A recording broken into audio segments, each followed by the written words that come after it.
Halo sahabat hidup, kembali lagi bersama saya Karina Krisyantia dalam editorial hidup. Sekarang saya bersama Wakil Pimpinan Redaksi Majalah Hidup, Bapak Hasih Holan Siagian.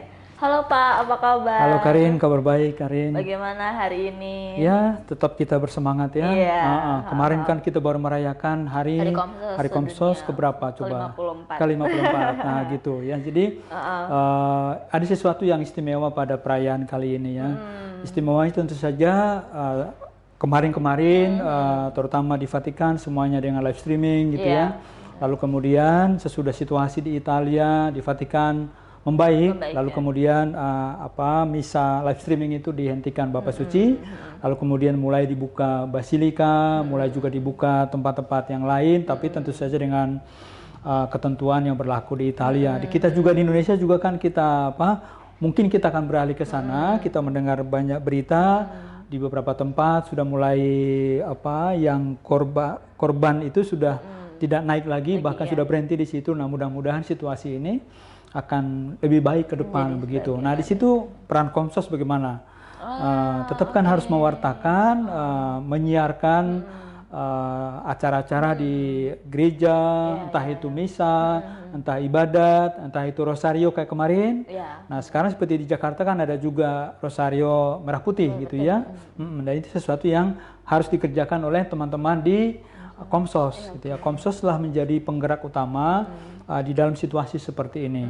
Bagaimana mereka harus kreatif, bagaimana mereka mengisi konten-konten yang bagus supaya media sosial dunia maya itu ya dihiasi dengan isu-isu yang menarik gitu ya. Tontonan yang menarik, yang menguatkan orang di dalam situasi seperti ini begitu ya. Maka nanti ada wawancara khusus dengan Sekretaris Eksekutif Komisi Sosial Konferensi Wali Gereja Indonesia dengan Romo Stefan ya. Bagaimana kita menceritakan kisah hidup kita seperti apa kepada siapa saja nanti. Seperti apa wawancara dengan beliau nanti silakan dilihat di situ, cukup mendalam menurut saya ya, dan menarik banget gitu.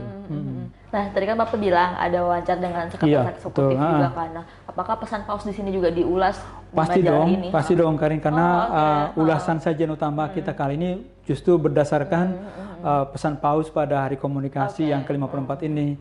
Ini kan sesuatu yang perlu kita harus tahu, lalu kemudian bagaimana dan strateginya harus bagaimana Komsos ke depan itu kan para penggiat Komsos dimanapun mereka berada mesti baca majalahnya begitu ya. Tetap. Iya tetap itu. Nah, kalau untuk ADES nih Pak, ada siapa nih Pak kira-kira? Oh iya, kali ini ada cerita menarik tentang dua provinsial yang baru terpilih. Satunya adalah Provinsial Serikat Yesus, seorang muda aktivis. Lalu beliau punya pengalaman yang istimewa pada peristiwa 98 gitu ya. Nanti seperti apa itu pasti akan menjadi sesuatu yang menarik untuk kita gitu ya. Lalu yang kedua juga provinsial dari SVD Provinsi Jawa ya. Baru juga kemarin serah terima. Ada sesuatu yang menarik juga dari pater yang satu ini ya. Seperti apa nanti itu udahlah Karin baca aja kan. Berarti dua-duanya di ADES ini iya, dua-duanya tentang provinsial. Yang satunya sudah serah terima jabatan kemarin, satunya nanti pada bulan Juli yang Provinsial Serikat Yesus yang baru gitu. Masih muda banget gitu ya. Pasti ada gagasan-gagasan menarik tentang bagaimana nanti gereja dan juga tentu Serikat Yesus gitu ya. Nanti kisahnya seperti apa, ceritanya seperti apa. Dia pada waktu 98 ada lengkapnya di situ begitu. Pak. Nah, ini kan untuk ADES kan proses singkat nih Pak. Kalau kesaksian nih Pak tentang apa nih? Iya, kesaksian seperti biasa. Kesaksian ini kan mengajak kita untuk melihat suatu pengalaman iman yang sulit barangkali bahkan super sulit gitu ya.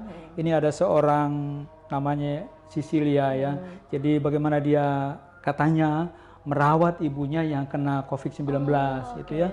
Seperti apa pergulatan imannya, seperti apa dia harus menghadapi situasi ini, lalu kemudian juga ibunya ternyata sembuh gitu ya.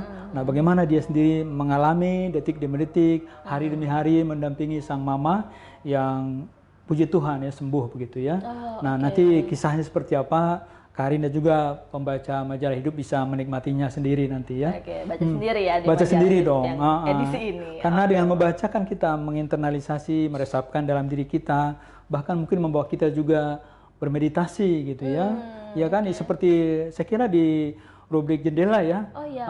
Ada juga diajak, ada komunitas yang mengajak orang siapa saja untuk bermeditasi gitu ya.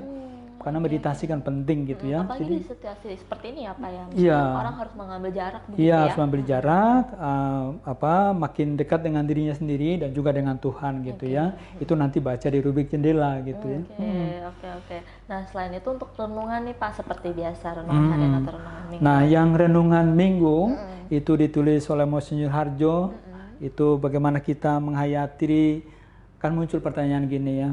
Tritunggal Maha Kudus itu seperti apa sih gitu ya? Setelah Pentakosta ya Pak. Setelah Pentakosta ya, berbicara tentang misterinya seperti apa ya.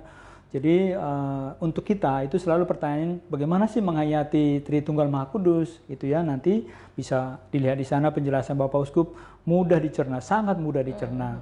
Sementara untuk renungan harian ditulis oleh Romo Yosef ya dengan kisah-kisah yang menarik, perumpamaan-perumpamaan yang menarik, itu membantu kita untuk setiap hari mendalami iman kita. Ya, renungan harian bedanya dengan renungan minggu kan di situ ya. Harian itu pendek-pendek tapi berisi gitu.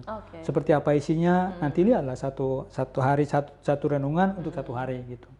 Selengkapnya nanti lihat di sana begitu. Begitu Pak. Nah satu lagi nih Pak, kolomnya edisi ini tentang apa sih? Kali ini kita ada kolom yang luar biasa dari seorang duta besar gitu ya. Dari mana, duta besar dari Polandia, Ibu Beata ya. Ini kaitannya dengan peringatan 100 tahun Yohanes Paulus II. Masih ada berkaitan? Iya, masih berkaitan. Ini kan tahun ini sebetulnya kita merayakan itu. Dia memberikan kesaksian sendiri ya. Bayangkan ketika Paus Yohanes Paulus II pada tahun 79 datang pertama kali ke Polandia, dan ibu ini masih umuran 17-18 tahun gitu ya. Dan pengalaman itu membekas dalam dirinya. Dan itu kemudian dia berdoa juga, apalagi ketika paus ini kemudian menjadi paus yang punya masa kepausian cukup lama, dia juga sangat berpengaruh. Nah, seperti apa pengalaman dia sendiri ketika dahulu bertemu dengan paus ini dan juga ketika sekarang paus ini sudah menjadi santo yang dikagumi oleh banyak orang. Nah, bagaimana Ibu Duta Besar ini memberikan penghormatan kepada beliau sebagai orang Polandia gitu. Nanti Anda lihatlah di situ nanti ya.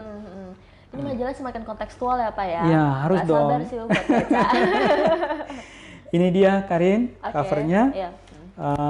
Ini adalah kegiatan satu paroki, Komsos Paroki di Keuskupan Bandung. Seperti apa mereka bekerja keras, ada yang kameramen juga, ada yang mengedit, ada juga yang memperhatikan situasi dan lain-lain. Orang di balik layar, seperti apa mereka gitu ya. Kalau disebutlah pahlawan-pahlawan kecil gitu ya. Iya, oke Pak. Nah, sahabat hidup, jangan lupa miliki hidup edisi 23 yang akan beredar pada tanggal 3 Juni 2020. Dan jangan lupa untuk subscribe, like, comment, and share channel Hidup TV. Saya Karina Krisyantia bersama Bapak Hasil Holan Siagian pamit undur diri. Stay safe everyone.